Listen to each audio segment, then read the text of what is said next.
दोस्तों एक बार फिर से हम आपके लिए MPESB group 4 vacancy 2025 online form fill up apply process की अपडेट लेके आ चुके हैं। ग्रुप 4 के अंतर्गत assistant grade 3 steno clerk data entry operator helper teacher और भी अन्य पोस्ट के लिए 966 वैकेंसीज निकली हुई है, जिनके लिए आपसे ऑनलाइन आवेदन पत्र मंगाए जा रहे हैं। ऑनलाइन आवेदन करते समय आपको कोई भी ऐसी गलती या फिर मिस्टेक नहीं करनी होगी जिनके करने से आपके एप्लीकेशन फॉर्म रिजेक्ट हो सकते हैं। ऑनलाइन आवेदन करते समय आपको कुछ महत्वपूर्ण बातों का भी ध्यान रखना होगा, तभी आपके फॉर्म सक्सेसफुली सबमिट हो पाएंगे।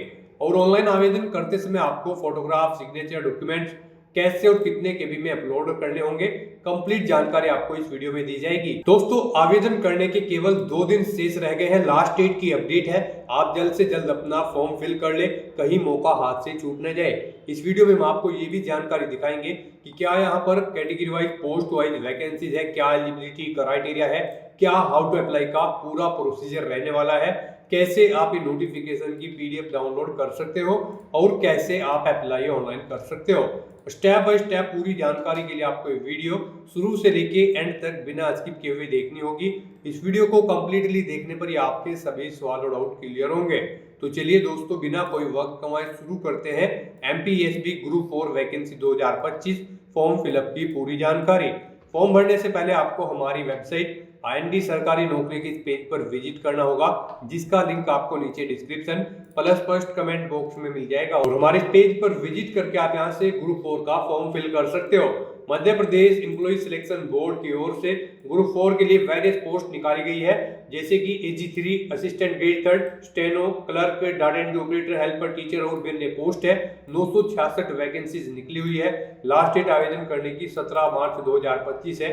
केवल 2 दिन शेष रह गए हैं, आप जल्द से जल्द अपना फॉर्म फिल कर ले। 19,500 से 62,000 सीली है। 12वीं पास अप्लाई कर सकते हैं।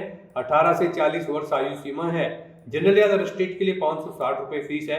SC/ST OBC के लिए 310 है। यहाँ पर ऑनलाइन मोड से आप फीस पेमेंट कर सकते हो। रिटर्न एग्जाम से सिलेक्शन होगा, ऑनलाइन अप्लाई कर सकते हो। MP Madhya Pradesh job location है, ऑल इंडिया से ऑनलाइन कर सकते हो esb.mp.gov.in पोर्टल से, जिसकी ऑफिशियल वेबसाइट है। इंपोर्टेंट लिंक सेक्शन के अंतर्गत ऑफिशियल नोटिफिकेशन PDF लिंक पर क्लिक करके आप इसकी PDF डाउनलोड कर सकते हो। इसमें आपको कंप्लीट जानकारी दे दी गई, जैसे कि आवेदन करने की डेट, फीस शुल्क आपका क्या रहेगा, कैसे आप अप्लाई कर सकते हो, qualification, age limit, selection criteria आपका क्या रहने वाला है, फोटोग्राफ, सिग्नेचर, डॉक्यूमेंट्स कैसे और कितने केबी में आपको अपलोड करने होंगे ऑनलाइन आवेदन करते समय, प्रीवियस ईयर पेपर की जानकारी, साथ साथ सब्जेक्ट वाइज सिलेबस भी आपको डिटेल में दे दिया गया है। तो अप्लाई ऑनलाइन करने से पहले आपको ये नोटिफिकेशन की PDF पूरा पढ़ना अनिवार्य है। इसको पूरा पढ़ने से ही आपके सभी सवाल और डाउट क्लियर होंगे। PDF रीड आउट करने के बाद में आपको अप्लाई ऑनलाइन लिंक पर क्लिक करना होगा, तो आपके सामने इसका ऑनलाइन का पोर्टल ओपन हो जाएगा। जी हाँ दोस्तों, मध्य प्रदेश कर्मचारी चयन मंडल का ये ऑनलाइन पोर्टल है। इसके थ्रू आप इस भर्ती के लिए अपने फॉर्म अप्लाई कर सकते हो। यहाँ पर आने के बाद आपको समूह 4 के अंतर्गत ग्रेड 3 स्टेनो टाइपिस्ट, लेखक व अन्य समकक्ष पदों की सीधी भर्ती व बैकलॉग हेतु संयुक्त भर्ती परीक्षा 2024 के सेक्शन में आना है। और गाइस यहाँ पर आकर आपको इस ग्रीन कलर के इस इमेज पर क्लिक कर देना है। उसके बाद आपके सामने कुछ इस तरह से इंटरफेस ओपन होगा। यहाँ पर आकर आपको इस चेकबॉक्स को ओके करना है, फिर आप आगे बढ़ाएं, इस ऑप्शन पर क्लिक कर दें। नेक्स्ट आपके सामने कुछ इस तरह से इंटरफेस ओपन होगा। यहाँ पर अगर आपने पहले से रजिस्ट्रेशन कर रखा है तो आपको अपना सामान्य पंजीकरण क्रमांक यहाँ पर एंटर करना है और फिर आपको यहाँ पर अपनी डेट ऑफ बर्थ एंटर करनी है। उसके बाद आपको इस कैप्चा कोड का आंसर आपको यहाँ पर देना है और फिर आपको सत्यापित कर आगे बढ़ाएं, इस ऑप्शन पर क्लिक करके अपने डैशबोर्ड में लॉगिन कर लेना है और फिर वहां से आपको अपना फॉर्म अप्लाई करना है। और अगर आप इस भर्ती के लिए फर्स्ट टाइम अप्लाई करने जा रहे हो, प्रोफाइल रजिस्ट्रेशन के इस लिंक पर क्लिक कर देना है। उसके बाद आपके सामने कुछ इस तरह से इंटरफेस ओपन होगा। फिर आपके सामने यहाँ पर कुछ इस तरह से इंटरफेस खुल जाएगा। अब यहाँ पर आपसे पूछा गया है कि क्या आपके पास पूर्व में पंजीकृत प्रोफाइल ID है। अगर है तो आप हाँ करेंगे, नहीं तो आप यहाँ पर नो सेलेक्ट कर लेंगे। उसके बाद यहाँ पर आपके सामने कुछ इस तरह से इंटरफेस खुल जाएगा। अब यहाँ पर आपको अपना मोबाइल नंबर और ईमेल आईडी एंटर करने के बाद इस कैप्चा का यहाँ पर आंसर प्रोवाइड कराना है और फिर ओटीपी प्राप्त करें बटन पर क्लिक करना है। फिर आपके रजिस्टर्ड मोबाइल नंबर और ईमेल आईडी पर एक ओटीपी सबमिट कर दिया गया है। वो ओटीपी आपको यहाँ पर एंटर करने के बाद ओटीपी सत्यापन करें बटन पर क्लिक करना है। अपना ओटीपी वेरीफाई करने के बाद आपको पंजीयन करें बटन पर क्लिक करना है। फिर आपके सामने यहाँ पर कुछ इस तरह से प्रोफाइल लॉगिन का ये इंटरफेस खुल जाएगा। अब यहाँ पर आपको सामान्य पंजीकरण क्रमांक और प्रोफाइल पासवर्ड एंटर करने के बाद ये कैप्चा यहाँ पर फिल करना है और फिर लॉगिन बटन पर क्लिक कर लेना है। आपका पंजीकरण क्रमांक और प्रोफाइल पासवर्ड आपके रजिस्टर्ड मोबाइल नंबर पर सबमिट कर दिया गया है। वहां से आपको ये सभी फील्ड्स एंटर कर देनी है। फिर आपके सामने यहाँ पर प्रोफाइल लॉगिन का ये इंटरफेस खुल जाएगा। आपके रजिस्टर्ड मोबाइल नंबर पर आपका पंजीकरण क्रमांक और पासवर्ड सबमिट कर दिया गया है। यहाँ पर आपको अपना पंजीकरण क्रमांक और पासवर्ड एंटर करने के बाद ये कैप्चा यहाँ पर फिल करना है, यानी कि 3+3 कितने होते हैं। इस कैप्चा का आंसर आपको यहाँ पर 6 एंटर करके प्रोवाइड करा देना है और फिर लॉगिन बटन पर क्लिक करना है। नेक्स्ट आपके सामने यहाँ पर कुछ इस तरह से इंटरफेस खुल जाएगा। अब यहाँ पर आपकी ई-KYC सत्यापन के बारे में आपसे पूछा जा रहा है। यहाँ पर आपसे पूछा गया कि क्या आपके पास आधार है, तो आप यहाँ पर यस करेंगे और उसके बाद आपको यहाँ से ई-KYC ओटीपी द्वारा सत्यापन करना है या फिर बायोमेट्रिक द्वारा आपको सत्यापन करना है। अपने अकॉर्डिंग आपको यहाँ से ऑप्शन सेलेक्ट कर लेना है और फिर आपको आगे बढ़ाए बटन पर क्लिक करना है। नेक्स्ट आपके सामने यहाँ पर कुछ इस तरह से इंटरफेस खुल जाएगा। अब यहाँ पर आपको अपना आधार नंबर एंटर करना है और फिर यहाँ पर इस चेकबॉक्स को ओके करने के बाद आपको इस कैप्चा का आंसर यहाँ पर प्रोवाइड कराना है और जनरेट ई-KYC ओटीपी बटन पर क्लिक कर देना है। फिर आपके रजिस्टर्ड मोबाइल नंबर पर जिससे आपका आधार कार्ड अटैच है उस पर एक ओटीपी आएगा। वो ओटीपी आपको यहाँ पर एंटर करना है और फिर गेट डिटेल्स बटन पर क्लिक कर देना है। नेक्स्ट आपके सामने यहाँ पर कुछ इस तरह से इंटरफेस खुल जाएगा। अब यहाँ पर आपको अपनी पर्सनल इंफॉर्मेशन फिल करनी है। सबसे पहले यहाँ पर आपको अपना नाम एंटर करना है, फिर आपको लास्ट नेम एंटर कर देना है। नेक्स्ट यहाँ पर आपको अपने फादर या हस्बैंड का नाम एंटर करना है, फिर आपको अपनी मदर का नाम एंटर करना है।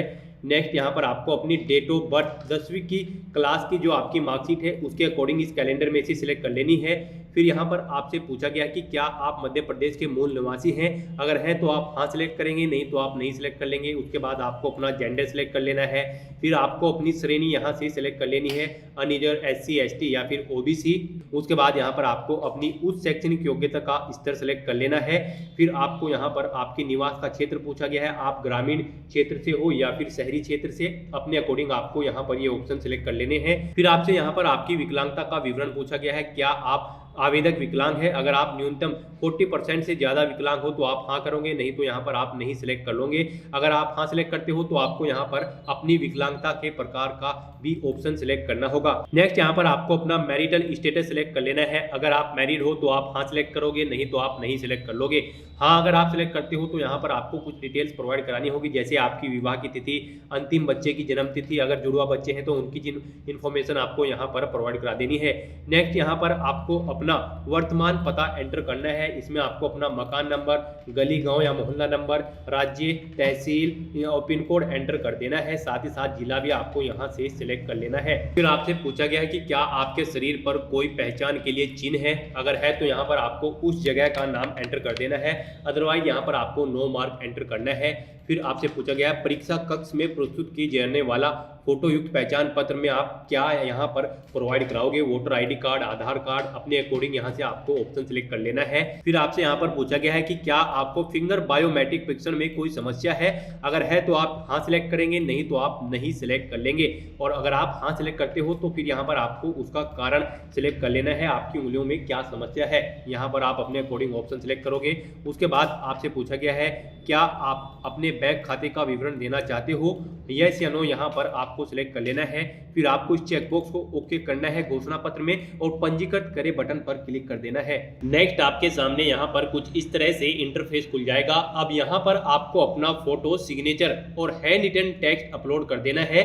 उसके लिए आपको फॉर्मेट यहीं पर प्रोवाइड कराया गया है। आपको क्लिक हियर डाउनलोड टेम्पलेट इस लिंक पर क्लिक करना है।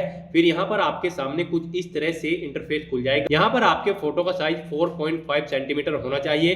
हस्ताक्षर के लिए भी आपको यहाँ पर ये बॉक्स प्रोवाइड कराया गया है, इसमें आपको अपने हस्ताक्षर करने हैं और यहाँ पर स्वघोषणा सेल्फ डिक्लेरेशन यानी कि हैंड रिटन टेक्स्ट आपको इस बॉक्स में राइट कर देना है। और फिर उसके बाद यहाँ पर आप इसका सैंपल भी चेक कर सकते हो। व्यू सैंपल इमेज, इस लिंक पर क्लिक करने के बाद आप अपने इन डॉक्यूमेंट्स का पूरा सैंपल यहाँ से चेक कर सकते हो। ऐसे यहाँ पर आपको अपना फोटो अपलोड करना है और अपने हस्ताक्षर करने हैं और यहाँ पर इस बॉक्स में आपको अपना सेल्फ डिक्लेरेशन टेक्स्ट एंटर कर देना है और उसके बाद यहाँ पर आपको इस चूज फाइल बटन पर क्लिक करके इसको फाइल को अपलोड कर देना है और फिर व्यू इमेजेस बटन पर क्लिक करने के बाद आप अपने इस इमेज को चेक कर सकते हो। गाइस यहाँ पर आपका फोटो सिग्नेचर और हैंड रिटन टेक्स्ट एक ही फाइल में आपको ऐसे सेटअप कर देना है और फिर यहाँ पर मुझे अपना फोटो उचित स्थान पर सही और स्पष्ट दिखाई दे रहा है, इस चेक बॉक्स को और हस्ताक्षर के सामने भी इस चेक बॉक्स को और यहाँ पर हस्तलिखित टेक्स्ट के सामने इस चेक बॉक्स को ओके करना है और फिर upload photo signature handwritten text button पर क्लिक कर देना है। नेक्स्ट यहाँ पर आपको अपनी जन्म तिथि प्रमाण पत्र और अनुसूचित जाति और अनुसूचित जनजाति या फिर अन्य पिछड़ा वर्ग का प्रमाण पत्र भी चूज फाइल बटन पर क्लिक करके फाइल को सिलेक्ट कर लेना है और फिर अपलोड बटन पर क्लिक करके अपना ये डॉक्यूमेंट्स भी अपलोड कर देने हैं। तो इस तरह से यहाँ पर अपने फोटो सिग्नेचर और ये हैंड रिटन इमेज अपलोड करने के बाद आपको अपनी कास्ट सर्टिफिकेट और यहाँ पर अपनी जन्म सर्टिफिकेट यानी कि बर्थ सर्टिफिकेट अपलोड करने के बाद सबमिट डिटेल बटन पर क्लिक करना है। नेक्स्ट आपके सामने यहाँ पर कुछ इस तरह से इंटरफेस खुल जाएगा और फिर उसके बाद आपको यहाँ पर नीचे स्क्रॉल डाउन करने के बाद प्रिंट प्रोफाइल रिसिप्ट बटन पर क्लिक करके अपनी प्रोफाइल की एक रिसिप्ट प्रिंट ले लेनी है फ्यूचर रेफरेंस के लिए। तो इस तरह से यहाँ पर आपकी प्रोफाइल का सक्सेसफुली रजिस्ट्रेशन हो चुका है। अब आपको यहाँ पर एक सामान्य पंजीकरण क्रमांक प्रोवाइड करा दिया गया है, इसके द्वारा आप लॉगिन करके अपना ऑनलाइन फॉर्म फिल कर सकते हो। फिर आपको दोबारा से हमारी वेबसाइट के इसी पेज पर आना है, अप्लाई ऑनलाइन के इस लिंक पर क्लिक करना है। उसके बाद आपके सामने यही इंटरफेस ओपन होगा। आपको एक बार फिर से यहाँ पर ग्रीन कलर के इसी इमेज पर क्लिक कर देना है। समूह 4 के अंतर्गत के इस सामने वाली ग्रीन कलर की इमेज पर आपको क्लिक करना है। फिर आपको दोबारा से इस चेकबॉक्स को ओके करना है, आगे बढ़ाएं इस ऑप्शन पर क्लिक करना है। अब यहाँ पर आपको अपना सामान्य पंजीकरण क्रमांक एंटर करना है जो आपको रजिस्ट्रेशन करने के बाद मिला है। अपनी डेट ऑफ बर्थ आपको यहाँ पर एंटर करनी है।